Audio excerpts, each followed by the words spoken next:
Hey, Morning, Coxie. Warwick. How are you? What do you got for me today, Coxie? Look, it's been just so hot in Brisbane this week. I've been thinking about moving to Moscow, All right. but there's no point rushing into things. Oh, Come on. okay. Well, you were interested in my move to Tasmania. I would be baffled if you moved to Russia. I know how we're going to run business from Russia and Tasmania, but Yeah. Do they have internet in Moscow or Moscow? pretty sure it'll be monitored if they do. Ooh, that's a pretty good segue. It is a bit. As well as arguments. We're going to talk about arguing today. I love this topic. You and I do this regularly and well. What, argue? Yes. I must admit, I have a real fear of conflict. I find it very uncomfortable, and I've struggled with it in my life, despite the fact that I've had plenty of conflict and lots of arguments with people. So I'm really fascinated to chat with today's guest. We are joined by Nicole Davidson. Nicole, welcome to the show. Thank you, Was. Lovely to be here. Nice to meet you too, Nick. Thank you, Nicole. This is going to get really confusing today, guess. We've got two Nicoles.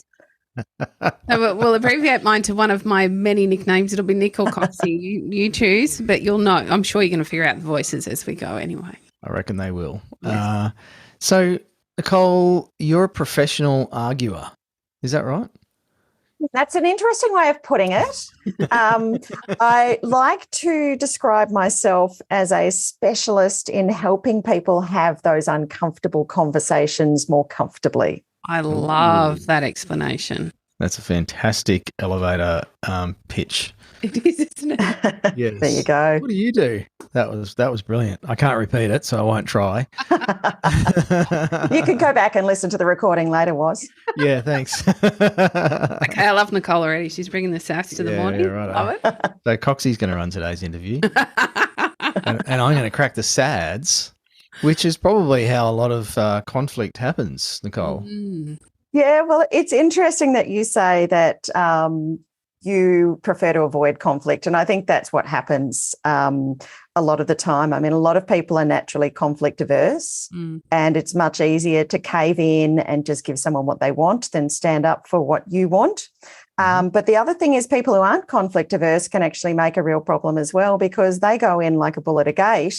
And, if you've got two people who are both up for a bit of conflict, you're in real trouble. So it's always, like most things in life, it's always about having a bit of balance.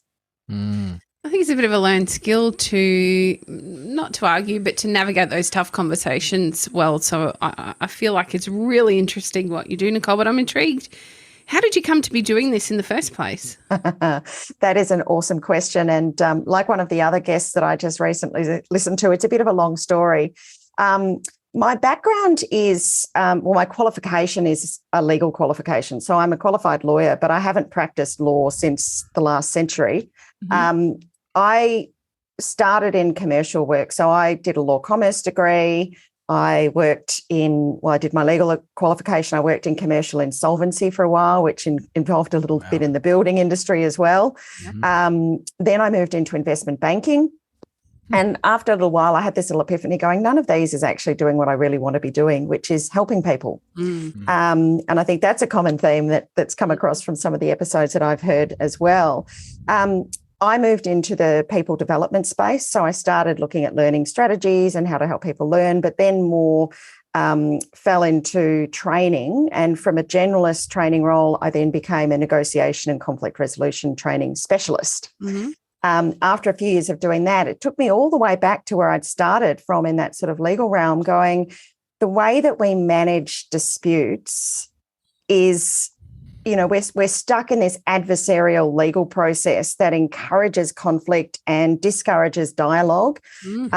And so I went from just training in that negotiation and conflict resolution space to mediating to help people resolve disputes without all of the legal costs, complications, delays, stress, all of that, and advising people on specific negotiations, whether that's a positive kind of deal negotiation. We want to buy a business, or we want to put in a new supplier agreement, or whether it's a conflict negotiation.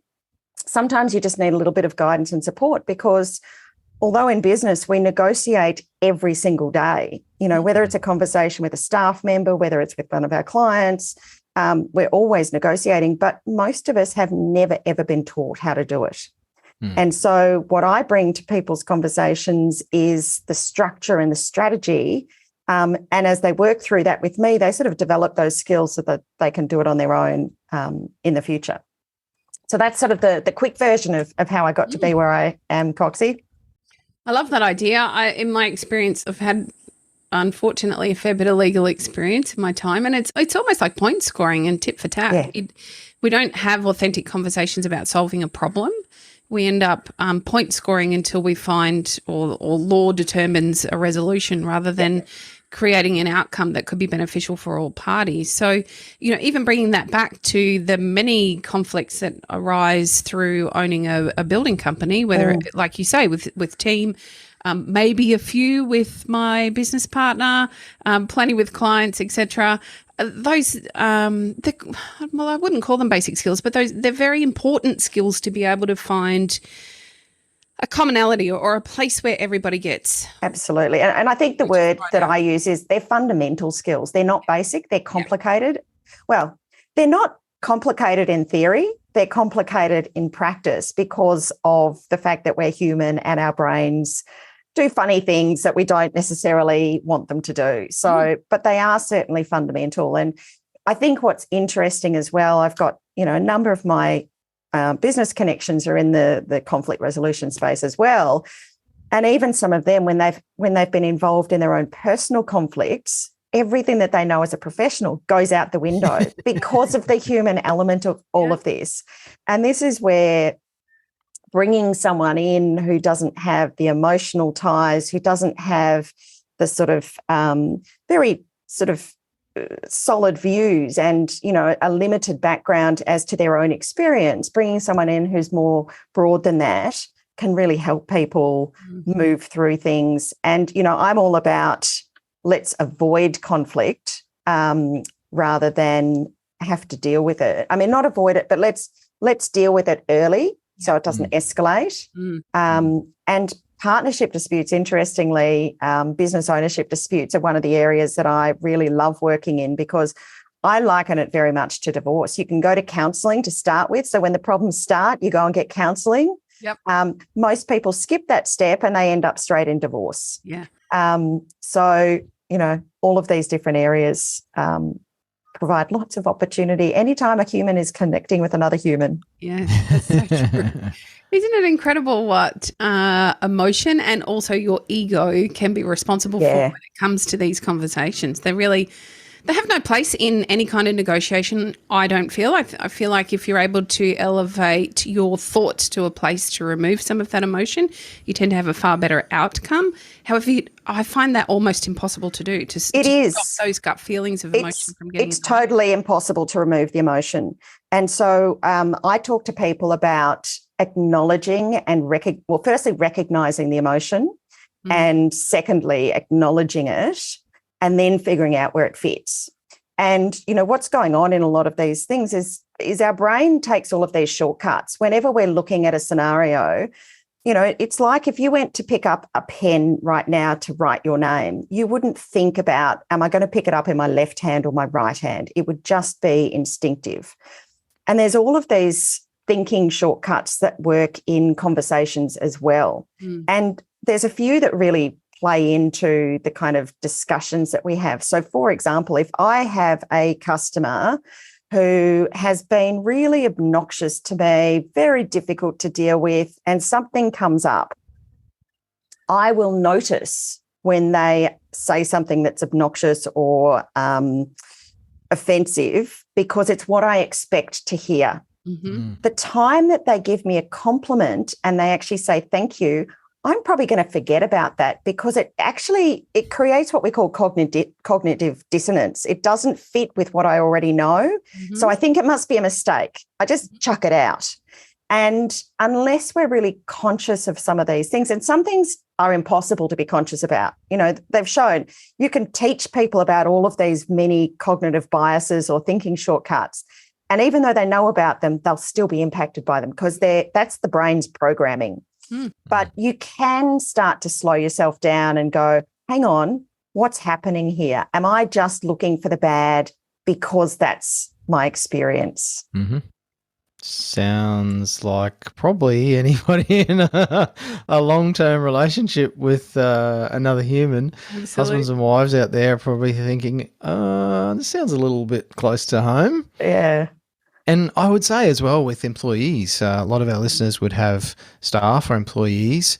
And I find, and I've noticed over the years of coaching people, that they either have the bias in a positive way towards employees, and they miss the balance. They miss the things where, you know, as coaches, Coxie and I can come in and say, oh, you've shared a few things that are probably raising a red flag for us about this person. No, they're awesome. They're a unicorn.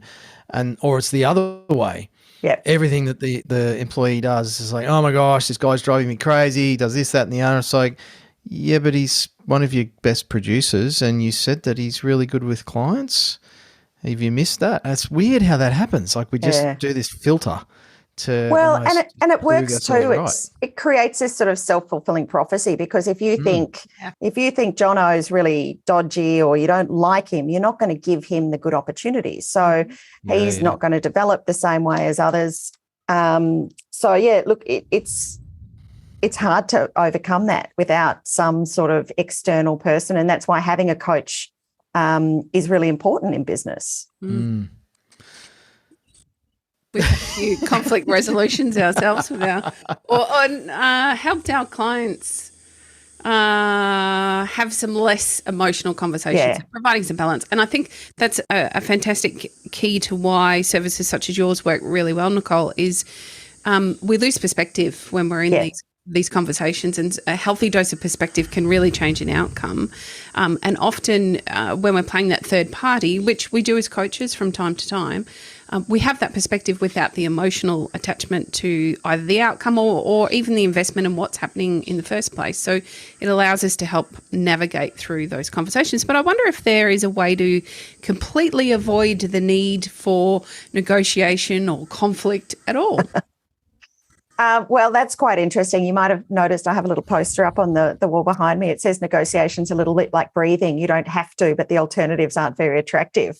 And I think it comes back to what is our perception of negotiation and what is our perception of conflict. And I think a lot of people look at those two things as negatives. We don't want to have to negotiate. We don't want to have conflict. And I think it's actually the mindset that you bring to it that's really important. So negotiation happens all the time. You know, from the very first moment you come out, you want some food, you send a message, you cry, and you either get it or you don't. You know, that is at its very core a basic negotiation. So negotiations all over the place. Kids are amazing. They don't do it very well, but they try really hard.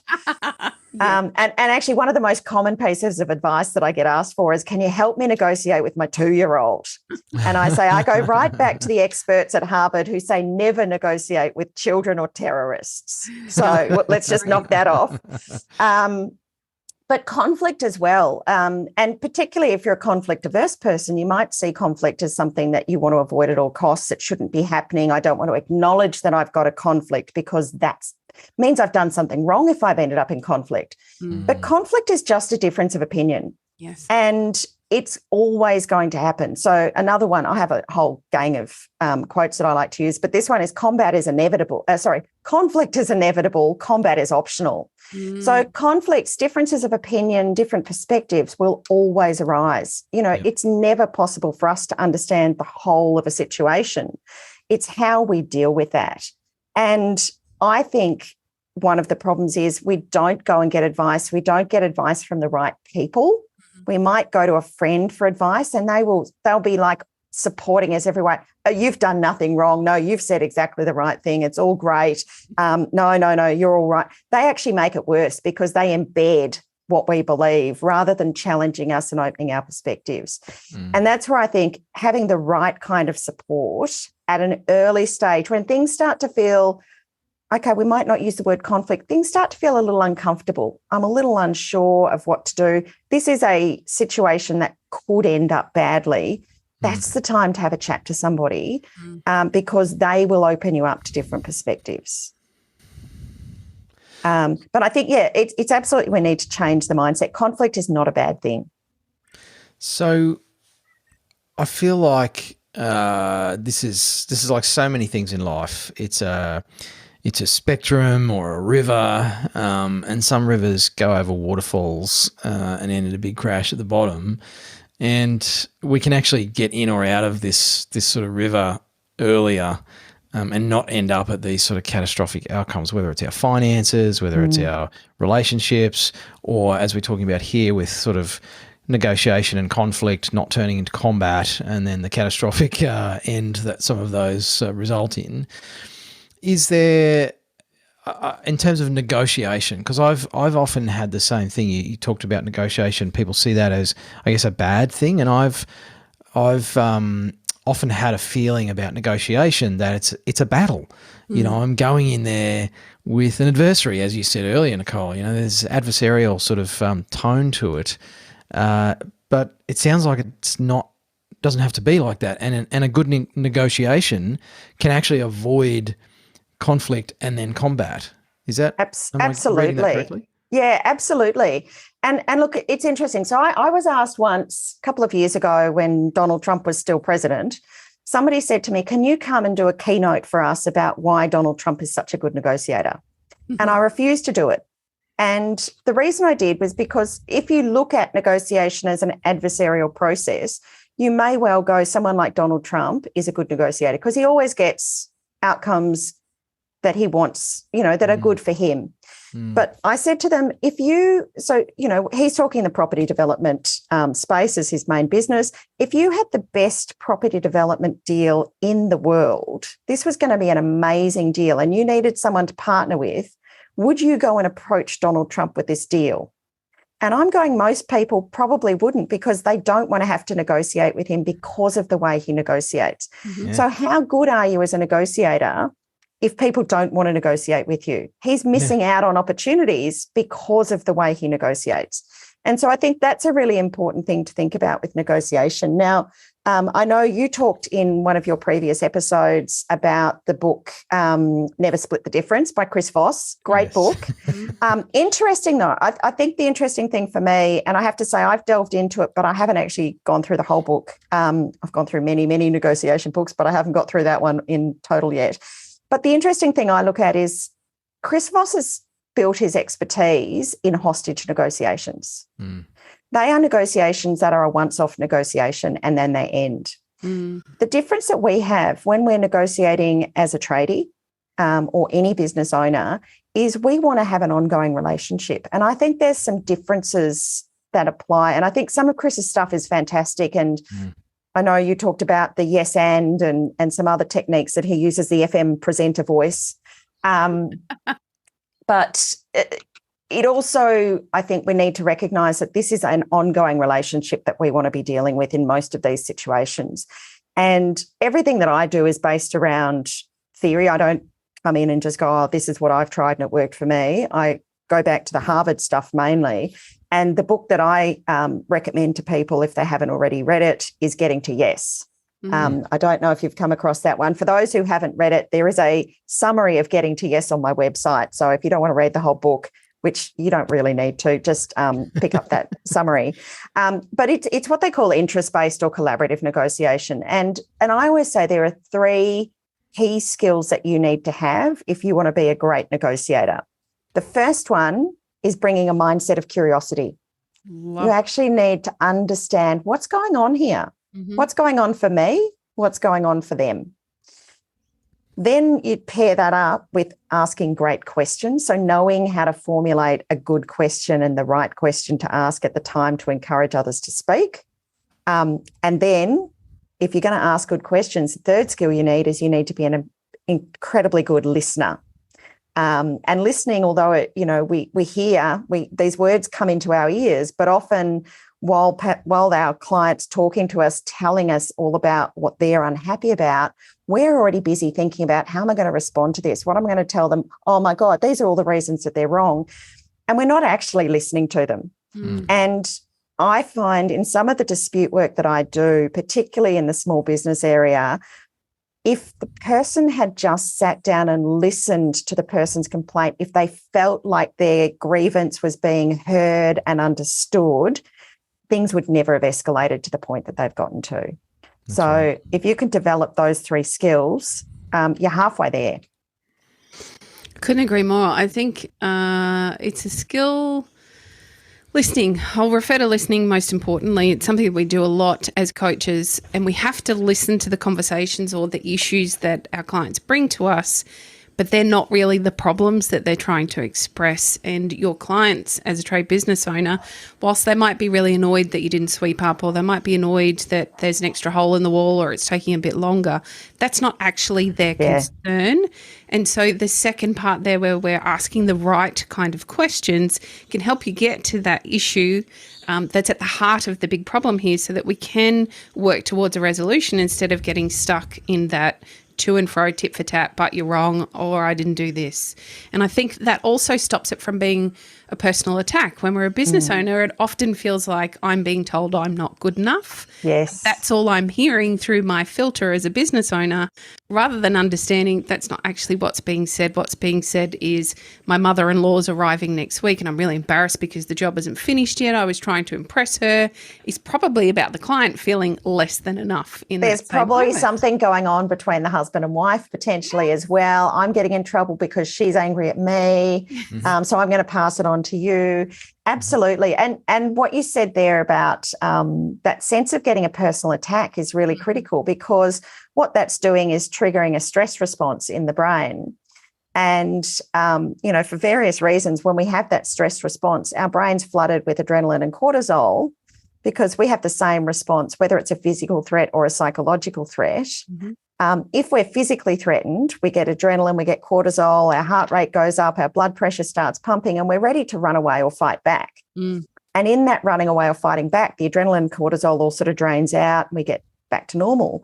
But when we've got a psychological threat, that adrenaline and cortisol stays in the system. And the problem with that is it actually shuts off the neocortex, which is the part of our brain that sits at the front that does all of our rational thinking.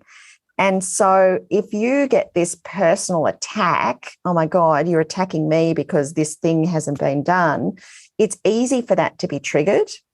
And what's really important for people is to have some mechanism to recognize when this happens. You can't stop it from happening, but recognize when it happens, and then break that cycle so that you're not flooding your system with adrenaline and cortisol. So the easiest way, and any parent who's ever been told, when your kids do something, stop and count from 1 to 10, that is your classic break that system. So if somebody says something and you can feel yourself, and it's this physical reaction that's going on in the body, if you can just pause and take a long, slow breath in and release it before you speak, you will possibly avoid saying something that you wish you hadn't said. That's a skill that has gotten me to where I am today. I couldn't live without that one. But I think that was going to be my follow-up question. So interesting that you mentioned that. We're not taught to pause at any stage. I don't recall ever being taught to just take a moment. Yes, you read about it once you have children, but then it's so deeply ingrained that you explode and react rather than just taking a breath and a moment before we do respond, so that we're choosing to respond rather than react. Look, we're not taught. And look, I think this ties into something else that I think is really important to think about is, we live in a world of rush. Everything happens quickly. So to stop and slow down, sometimes you don't want to slow down because you feel like it's going to give the other person scope to keep chucking stuff at you. So if I respond, I stop them from talking. But more generally, we act quickly a lot of the time. And I think if you look at where some of these conflicts come from, it's because we've gone too fast up front. And so I talk to people, particularly when I'm doing training courses, I talk about this concept of go slow to go fast. And I've had experience of this myself. And if I can use a real example just to illustrate this, and, it just shows how easily misunderstandings and conflicts can arise. So we were doing some renovations a few years ago, and we had a builder come in, lovely guy, family friend as well as a builder. Everything was going swimmingly. And one of the things we were doing, we had a fireplace that had an old tiled hearth. And we wanted to replace the old tiles with I think it was granite, or I can't remember if we went for granite or marble. I think it's granite. It doesn't have little lines going through it. Anyway, so we said, if you can measure up, we'll go and organise the hearthstone. So we got the measurements from the builder, get the granite, come back. And when we put the mantelpiece up, the granite was like 1.5 centimetres short on each side. It wasn't big enough. I'm like, what are you doing? You've measured it wrong. And he's like, no, I just measured the space that was there at the start. None of us had realised that the hearth that was there was actually too short for the existing mantle. It had never come across my notice, and it had never come across his. And of course, my assumption was that he was going to measure the correct size for the hearthstone, which would be on the mantelpiece, and his was, I'll just measure what was there because that would have been correct. Now, that led to a conflict, of course. It's like, well, who's responsible for the fact that we've now got this piece of stone that is too small? And by the time the mantle went on, he'd already glued it down, so there was no taking it back. He's like, it's going to be cactus. And so, look, this is one of those really interesting situations going, okay, well, now what do we do? Who's responsible? Now, if we had slowed down at the start and actually gone, okay, let's look at this, let's make sure, let's double check things, that would never have happened. But because we were just like, okay, this is what we want, let's go. And we didn't ask the question, what could go wrong here? And it's one of the questions I do so often, particularly when I'm working in mediations and dispute resolution and they get to an agreement. Before I let them sign the document, I'm always like, what could go wrong? But we didn't do that. We just made a decision and went. And I have to say, in case anyone's interested, because it's always bad when you get a half-finished story, in the end, I was absolutely dead set against ripping this granite up and throwing it out because that just seemed environmentally wasteful to me. So we ended up building a frame around it. So it's a bit of a compromise. He did the work on the frame, and I think that was covered by him for the materials and stuff. But I think we split it anyway. But we had a very civilised conversation about it. I hope that was always going to be guaranteed. But, when it's your own dispute, it's always harder. Yeah, of course it is. Yeah, because emotion comes in again. It does. I was devastated. And I have to say, this is one of the things where I go, maybe I should have done something differently, because every time I walk into that room and I see that hearth, I'm like, God damn it, that stone's not the right shape. It's got this stupid frame around it. That would do my head in.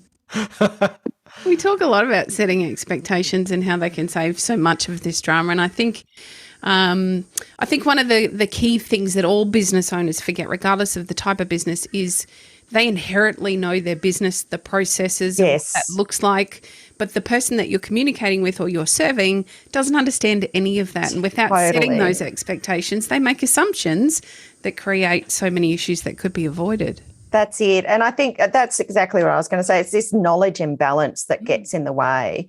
And, for a tradie going into that, I guess if you're relatively new, it's difficult. But every time you have an issue come up, you're learning the kind of questions that you need to ask and the discussions that you need to have with someone going further. So the more experienced you are, and I think this is the learning that you've got to do, is every time you have a problem, don't think of it as a bad thing. Think of it, now I know how to prevent those in the future. And I want to share those with my staff, so I'm helping them develop it without having to go through the challenges themselves. And I think that's a really important thing of going, we don't all need to make the same mistakes. Let's share them so that we can help each other learn and develop.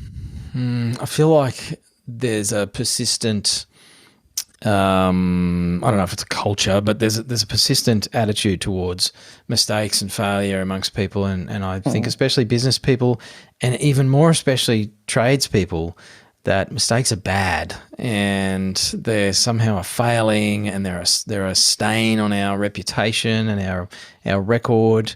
And yet, in my experience over many, many years of working with them as a coach, but also just hanging around with mates who are tradies and, family members, the best craftspeople, the best, the people who've mastered their craft, whether it's the trade, whether it's like us in professional services and advice, is we've actually made more mistakes than anybody else. And it's more, as you've been rightly pointing out, Nicole, it's not that there was a disagreement or a conflict, it's how we handle that. And I think banking those as learnings, which people write off what we say as coaches and consultants because it's just coach wanker speak. But it's actually the pathway to getting great results. And, our business coach that Nicole and I work with has made plenty of mistakes in his time. And I think, if they're celebrated, particularly with staff, when our listeners are working with their team, if we actually celebrate the making of the mistake, again, it's like kids. I celebrate my daughter's mistakes. It's like, oh, that was awesome. You tried so hard. Look what happened. What can we do next time? I think it's the difference between making a mistake and making the same mistake over and over. Yes. Absolutely. Making a mistake, absolutely, that's what we need to do. We need to be there because if we're not making mistakes, we're not trying things, we're not learning, we're not pushing boundaries. But when we consistently do the same thing over and over again, that's where we're making a real mistake. Yeah. Or not learning. So we're not taking the learning from that. Yeah. And then that's a deficiency that needs to be dealt with. Absolutely. And for people who want to improve the way that they manage conflict or negotiations, I always say there's just 2 quick questions to ask after each conflict conversation or a negotiation conversation. And that's just, what did I do in that conversation that worked well? What am I happy with? And what's one thing that I could have done differently and how would I do it differently next time? And if you just take a few minutes to reflect after each conversation on those 2 questions, you will automatically develop your skills over time and become better and better at what you do. I'd love everyone to do that before they speak to anyone else about the conflict, because I think it goes back to that point you made earlier. We go out seeking for the truth our version of the truth to be reflected to us.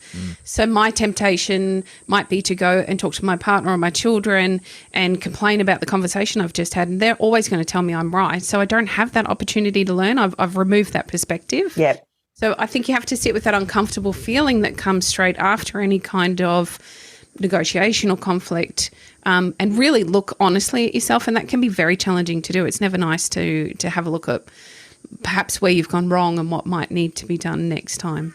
Yeah. Well, it's very rare that a conflict has arisen purely because one person's done the wrong thing. There's normally contribution from both people. It goes to a lot of the principles we teach here at Tradies and Business. Yeah.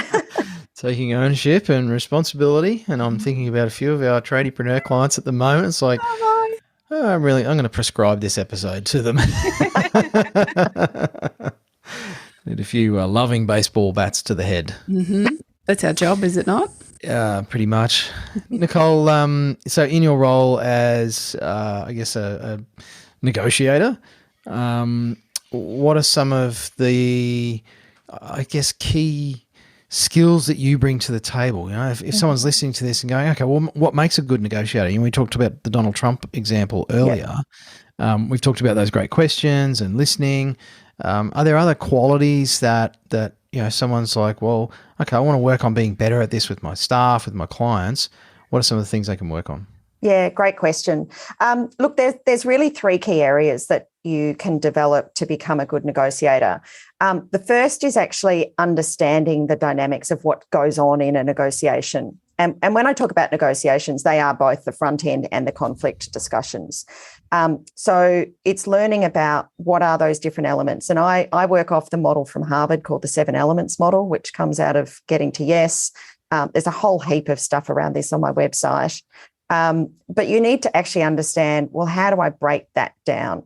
And so often what I'm doing for people And I work with people in a couple of ways just to sort of clarify. So I do anything from running training courses for groups. So I give them those fundamental skills that they can take away.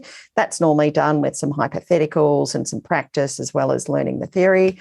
I work with them on specific transactions to help them, get a better outcome on that. Or I come in as the independent neutral mediator to help two parties resolve things. So in all of those, I'm really looking at things to break down those key 7 elements. The next thing you have to be good at is strategically planning. And once again, many of us, when we plan for a negotiation or a conflict conversation, the planning that typically we do is about getting all of our information into order. So if I've got a dispute with a client who is perhaps upset about some variations that I've put through, before I go into that conversation, I'm going to get down what the contract was. I'm going to track what the conversations were. I might have diary notes about what I said to them. I might have invoices to show the cost of those extra materials.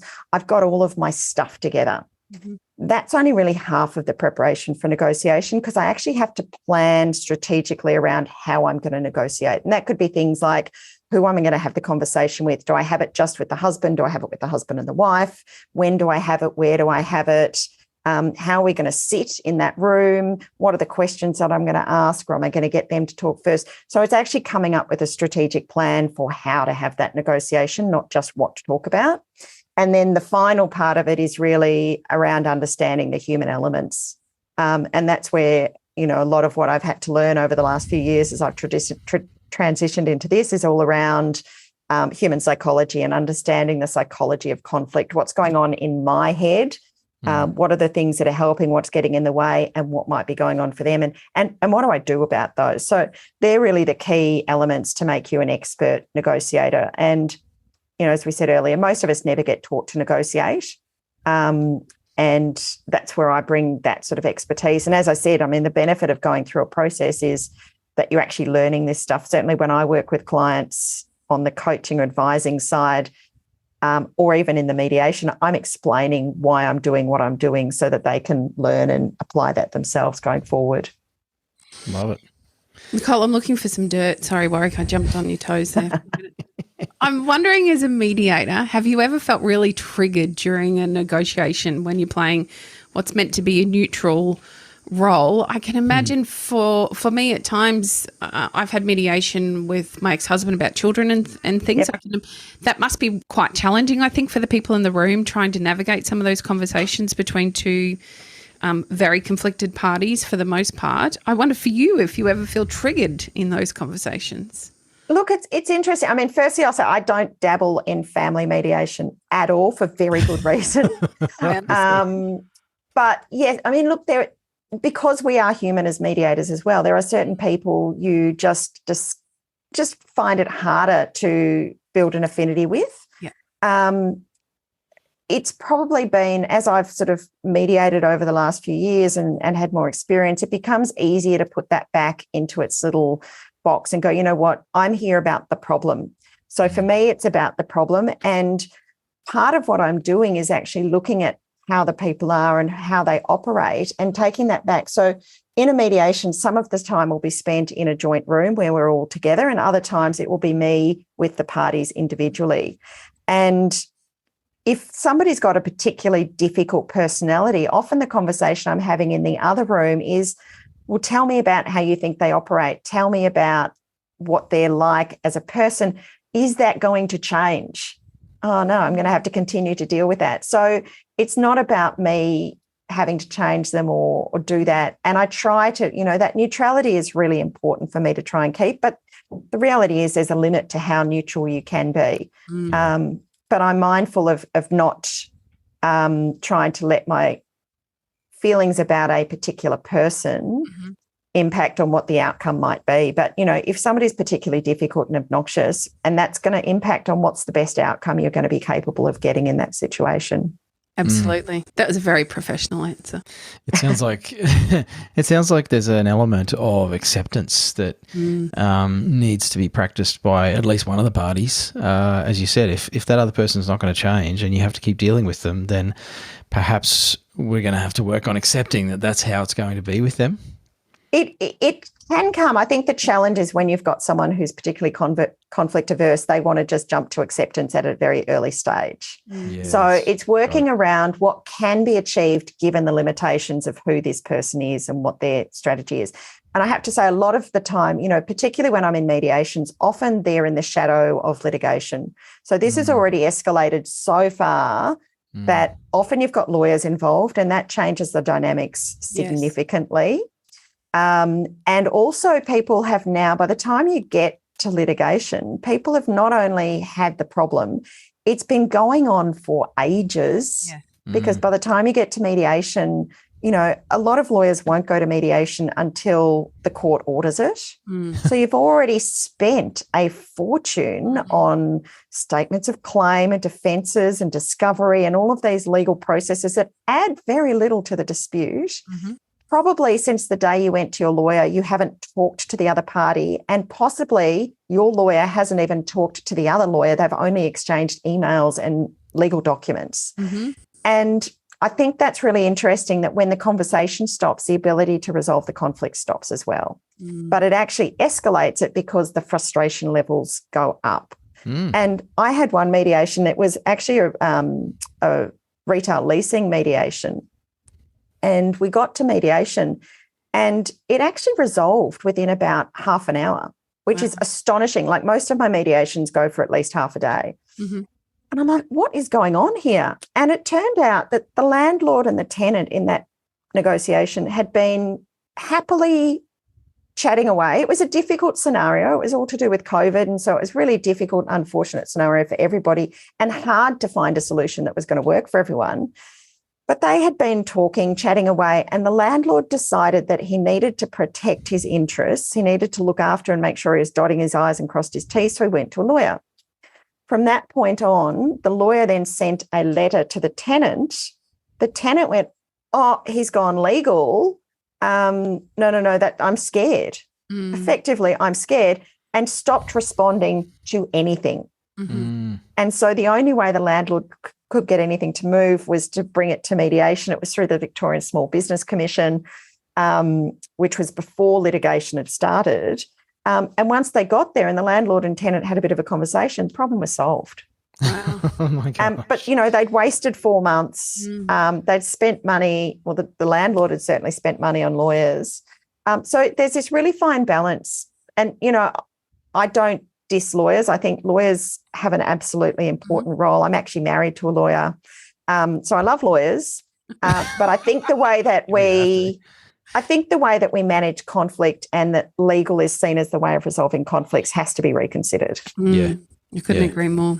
Legal and dispute resolution are not the same thing. Exactly. They can happen, I guess, that way sometimes. I've had solicitors play a great role in, reaching agreement between parties. But unfortunately, once an argument has started, it seems to be exactly as you said, Nicole. They go legal, to use that term, and then everybody just puts up the wall.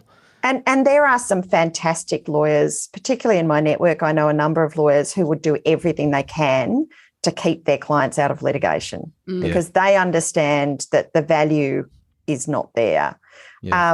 But the challenge is if you go and find a lawyer who's got that sort of mindset, but the lawyer for the other side doesn't, you find yourself stuck in a battle that you didn't really want to be in. I'm a big believer that every dispute should go to mediation before you're allowed to litigate it. I think we'd get a lot of negotiations resolved that way without having to go through the court system at all. A lot of lawyers don't like that. I bet they don't. I think our healthcare system and our legal system have a few parallels that if we changed the pathway, it might save everyone a lot of money and a lot of heartache. But anyway, I'll keep that as my social commentary. Nicole, I got a bit of a wacky question for you. There's the adage that you shared earlier: never negotiate with children or terrorists. Why do you think that is? I can answer that one. That's not that wacky. That's actually a really good question. The reality, the reason that is, I don't know about terrorists so much, but for children, it's because their brains are actually not fully developed. The way that a child thinks is not the same that an adult thinks. So their capacity for rational, logical thought, their understanding of emotional intelligence and empathy is just not what a fully fledged adult has. I suspect with terrorists, there could be some element of they possibly have some kind of narcissism or some kind of other psychiatric disruption to their brain that means that negotiating with them is not going to be effective. So I think it's all to do with having a fully operational, normal in inverted commas, brain. That makes perfect sense. It also explains why I should stop trying to negotiate with my Labrador.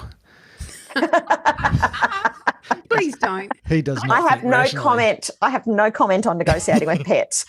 He does not think rationally at all. Nicole, I have really enjoyed hearing you talk about this topic today, and I suspect we could listen to you a lot more. I'm sending non-verbal signals to Coxie about a thought that I'm having, but we'll save that. But I do have the world famous question to wrap up our episode, and that is: if you had 1,000 tradies in a room, what is one piece of advice you would love to leave them with? My piece of advice would be: don't leave conflict untouched. Don't brush it under the carpet and hope it will go away. Accept that it's there, deal with it early, get support if you need it. And I will just, if it's okay, give a little plug there, because one of the services that I offer is I figure people don't have expert negotiation advice to hand and often don't know where to go. One of the services that I offer is it's effectively like a GP call for a conflict. So you book in, you've got a 15-minute, half an hour, or an hour, depending on how big your conflict is. You have a quick chat with me. I ask you some of the key questions and we give you a bit of a strategy on how you might deal with that. So anyone who's there and wants to take their conflict to the doctor, that's something they can do through me. I think I've got a few clients in mind that will have you on speed dial, Nicole. I'm sorry, not sorry that you've mentioned that, and not responsible for what's about to happen. Dr. Davidson, I've got a rash. Can you help me with it? Tell you a funny story about that in pharmacy. It was not funny at the time. I bet. Now, Nicole, I think that's a great service and a great opportunity for people to get unstuck. What's the best place for people to find you online? Yeah, definitely the website has all my other contact details on it. So that's just Nicole Davidson negotiation.com.au. Beautiful. Well, I've enjoyed our chat today. I'm going to stop negotiating with my Labrador.